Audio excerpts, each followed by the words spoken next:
dua kali aku kesini, dan dulunya waktu sebelum pandemi kami antri di sana, antri banget sampai 2 jam. Dan ini suasana pandemi seperti ini ya, hello. Dan orang-orang sudah membuka maskernya. Oke, di sini panas banget dan aku suka karena panasnya 34 hari ini. Oke, silahkan titip like dan subscribe dan like dan aktifkan tanda lonceng. Oke, dan jangan lupa selamat datang di YouTube aku, Suki and Diego. Yuhu!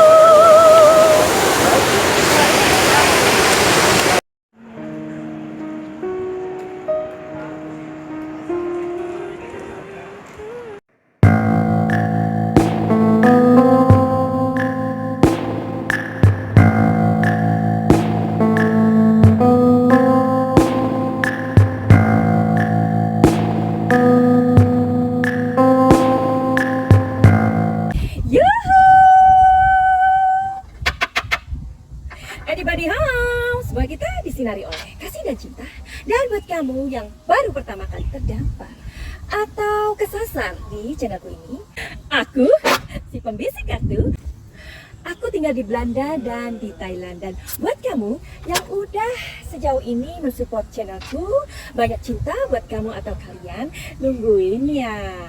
Ya, jadi Madam Suki kembali lagi untuk membahas tentang Subang ya. Barangkali ada yang tanya, karena Suki kok bajunya nggak ganti-ganti dan penampilannya sama tetap ya. Jadi Madam Suki kalau membuat video itu satu hari dari jam 12 siang sampai jam 4 sore, itu berapa jam ya? 4 jam, 3 jam itu biasanya aku take video, membuat video itu 5 atau 6, bisa kadang 10, gila ya. Nah, dengan biasanya juga sudah ganti kostum ya, karena aku hanya bisa membuat video itu satu hari gitu. Dalam satu minggu, satu hari aku fullin, karena aku juga bekerja bagi-bagi waktu untuk klien aku gitu, Cin ya. Oke, hari ini kita mau bahas tentang apakah sebenarnya Yoris itu adalah target ya, atau juga aku pengen cari tahu sebenarnya waktu Yoris itu nulis status di Facebooknya dia yang mirip-mirip dengan adiknya ini, itu gimana sih perasaan dia atau emosi dia pada saat membuat status itu. Oke, aku review ya. Jadi sebelum video ini aku sedang membicarakan perihal statusnya si Amel ya, yang aku kutip di Tribun Jabar ya pada tanggal 23 November 2021. Nah, di Tribun Jabar itu sepertinya mengisyaratkan ada ciutan dari statusnya almarhumah si Amel yang diambil dari WhatsApp-nya si Amel pada tanggal 8 Agustus 2021. Nah, itu artinya kan dia mengunggah ciutannya di WhatsApp-nya itu ya, di status WhatsApp-nya itu sekitar ya approximately 9 or 10 days before ya. Jadi 9 atau 10 hari sebelum kejadian begitu. Nah, barangkali kamu belum mengikuti atau belum melihat, silakan melihat videonya sebelum video ini. Oke. Jadi di situ aku membahas tentang statusnya si Amel dan apa sebenarnya perasaan dia pada saat membuat status tersebut ya. Beda lagi dengan kakaknya yang statusnya itu similar ya, mirip-mirip banget, yang mana si Yoris ini menulisnya atau mengunggahnya di Facebooknya dia ya, yaitu berupa puisi yang mana itu kok mirip-mirip gitu.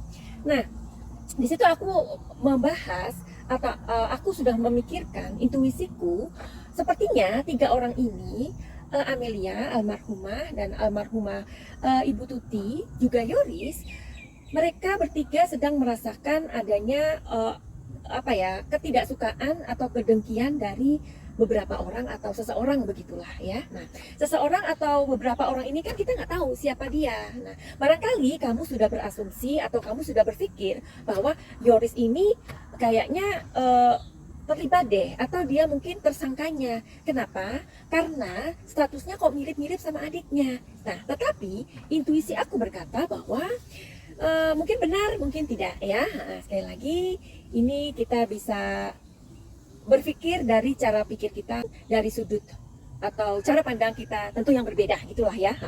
Jadi aku pengen tahu sebenarnya apa perasaan Yoris ketika menulis puisi tersebut. Yang mana kok ya dilalah, kata orang Jawa itu, kok mirip-mirip dengan status adiknya di story WhatsApp gitu ya. Oke, tolong sekarang juga kamu kirimkan energinya ke sini untuk mendukung aku ya, supaya kita bisa mendapatkan clarity, atau paling enggak nyerempet-nyerempet lah apa sih sebenarnya yang dipikirkan oleh Yoris pada saat ia menulis puisi tersebut. Oke?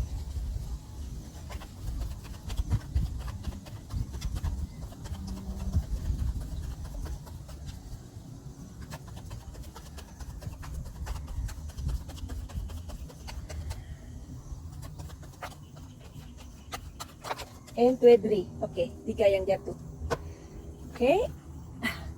And 2, 3. Oke.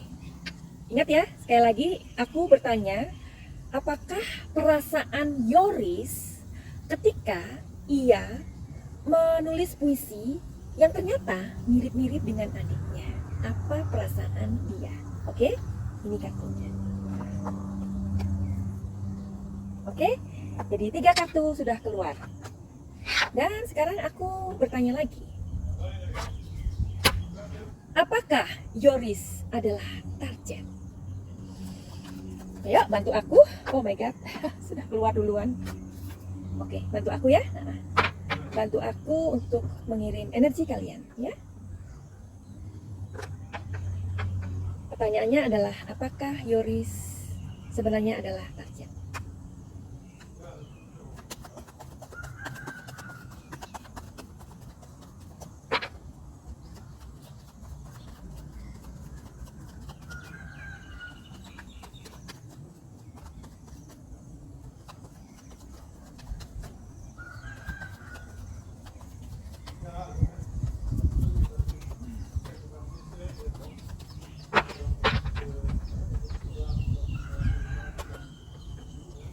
Aku tidak melihat ya.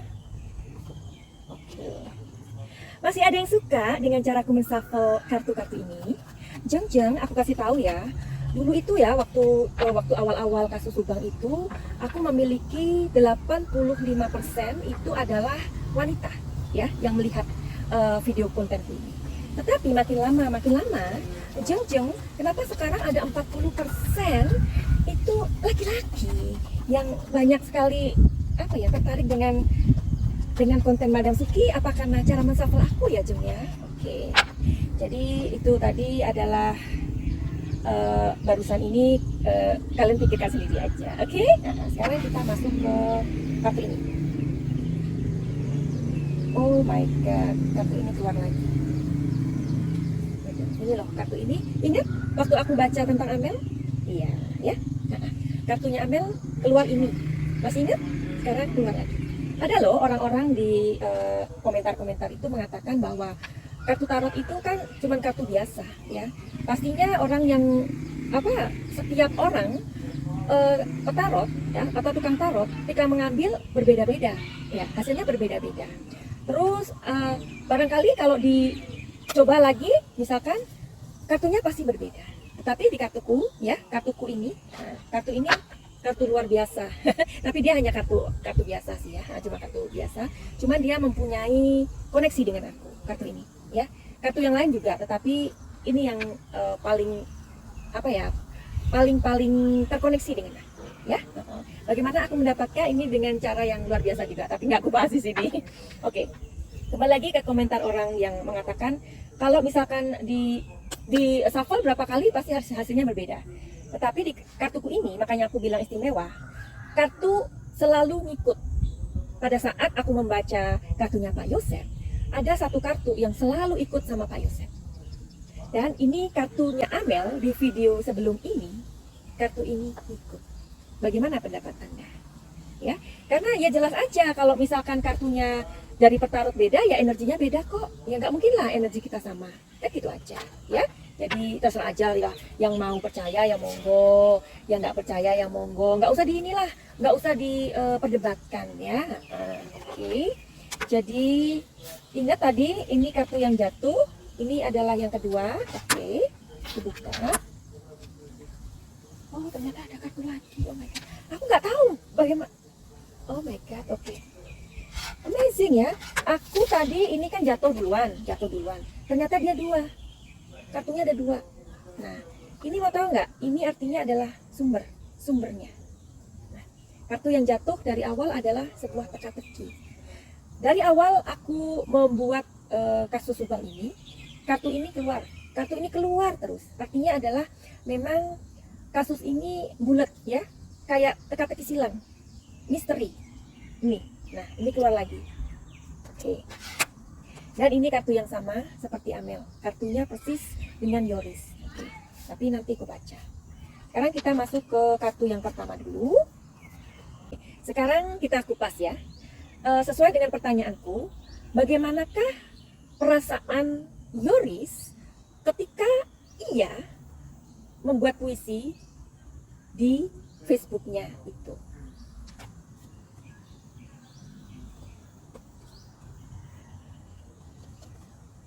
Rasakan energinya ya. Oke, aku baca sekaligus. Di kartu ini Yoris merasakan sebuah perasaan yang tidak enak ya.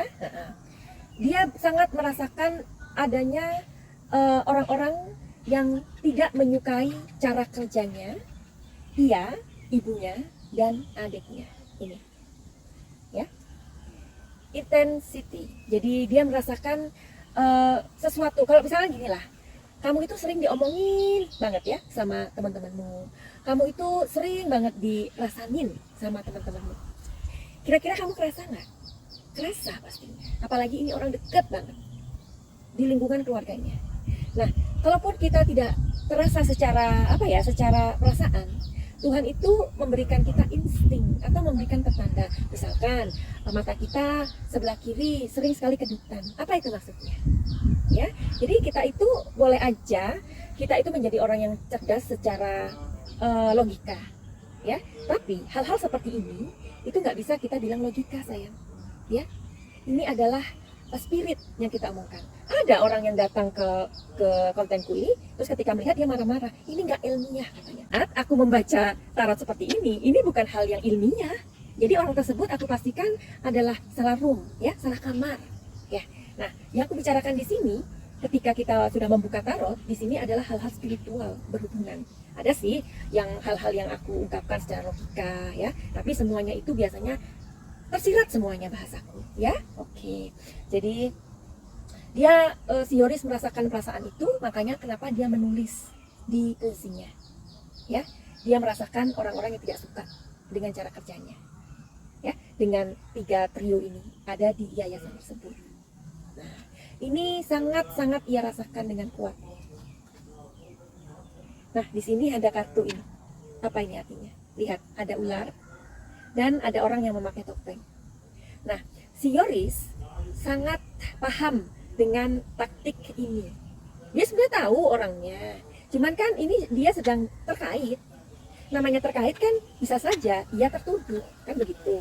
Nah, kalau orang sudah tertuduh, apapun yang dia omongkan, ya pastinya useless. Karena saat ini masyarakat Indonesia sedang menanti sebuah kepastian dari kepolisian. Tentu saja dia juga adalah orang yang tertuduh. Jadi dia nggak mau ngabis-ngabisin tenaganya. Ya, Yoris nggak mau menceritakan apa yang sudah ia alami atau ia pikirkan atau dia sudah tahu orangnya itu. Dia nggak mungkin ngomong. Ya, intinya pembenaran itu hanya akan menjerumuskan dia. Bahasaku adalah bahasa yang tersirat lagi loh ya. Jadi pun dengan pembacaan kartu ini ya bisa benar, bisa meleset ya. Tolong kalian pahami dengan kebijaksanaan kalian. Oke? Karena barangkali ada pesan-pesan yang tersirat yang ingin aku ungkapkan.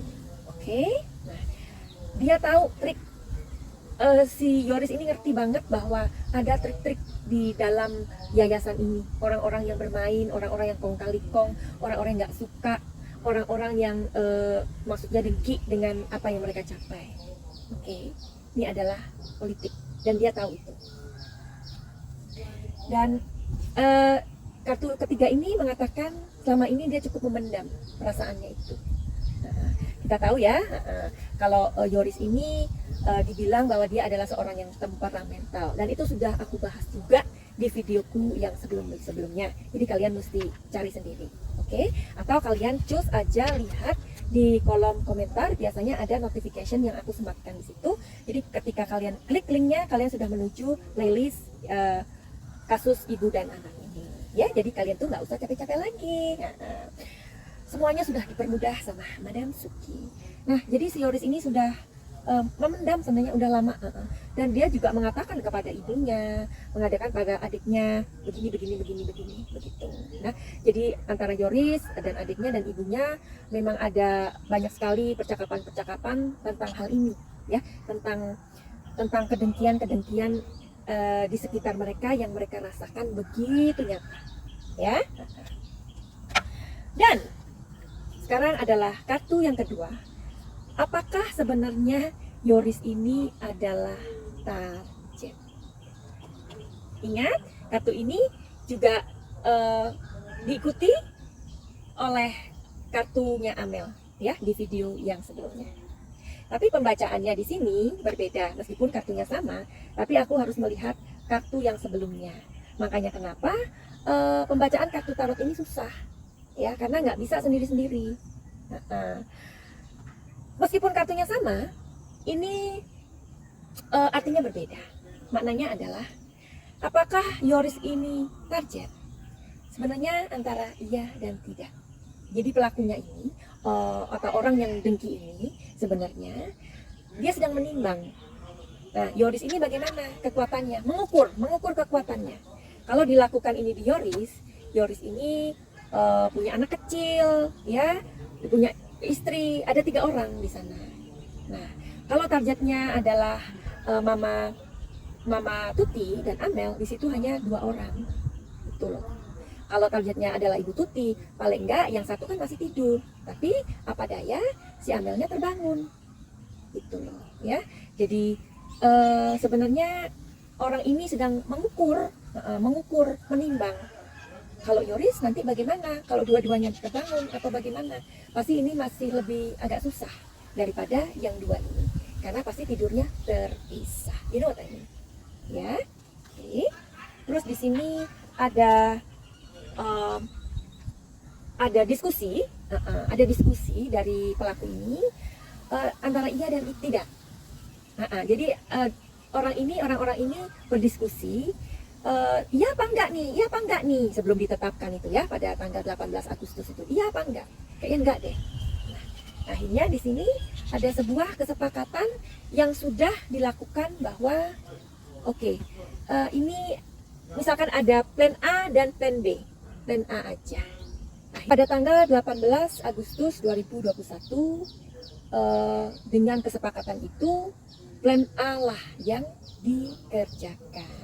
Oke, finally begitu aja pembacaanku, dan ingat sekali lagi bahwa ini adalah pembacaan kartu tarot yang aku baca energinya sesuai dari energi tarotnya, kartunya, dan sesuai dengan simbol-simbol yang sudah keluar pada saat ini. Oke, tolong disikapi dengan bijaksana, bisa benar, bisa meleset. Oke, dan sekali lagi kita serahkan kepada kepolisian atau penyidik, dan akan mungkin segera mereka akan mengumumkan atau merilis siapakah pelaku atau tersangkanya. Dan mudah-mudahan saja kita berdoa pelakunya ini tentu akan menggiring kepada dalangnya, ya, karena yang juga aku sudah rasakan energinya bahwa pelakunya ini tidak sendirian seperti itu. Oke, kita terus kawal kasus ini sampai terus mendapatkan sebuah jawaban, karena rakyat Indonesia, kita semua menolak upah dengan kasus-kasus yang sangat-sangat menyayat hati ini, yang sangat-sangat membuat kita nggak percaya, ya. Dan ada 3 kasus di Jawa Barat yang memang sedang menunggu untuk diberikan jawaban untuk sebuah keadilan ya. Mudah-mudahan kasus ibu dan anak ini segera dirilis, diketahui ya siapa, ditentukan tersangkanya. Nah, setelah itu 2 kasus lain juga segera bapak-bapak polisi atau penyidik juga memberikan ketentuan siapa pelakunya. Finally, sebelum menutup video ini, silahkan memberikan komentar-komentar kalian yang positif ya. Dan jangan lupa juga kita memberikan doa yang terbaik untuk Indonesia tercinta kita agar aman, damai, dan sejahtera ya. Buat kamu-kamu yang memiliki masalah dengan kehidupan ini ya, tentang pekerjaan, tentang kehidupan ini, tentang masa depan ya. Misalkan kenapa terlalu menjomblo terlalu lama atau hal-hal seperti itulah ya, atau kalian memiliki gangguan-gangguan pikiran ya, mungkin ada gangguan-gangguan sedikit di mental. Nah, kalian boleh konsultasi pada Madam Suki. Caranya inbox di IG aku ya, Madam Suki. Oke, finally begitu aja. Send love and light.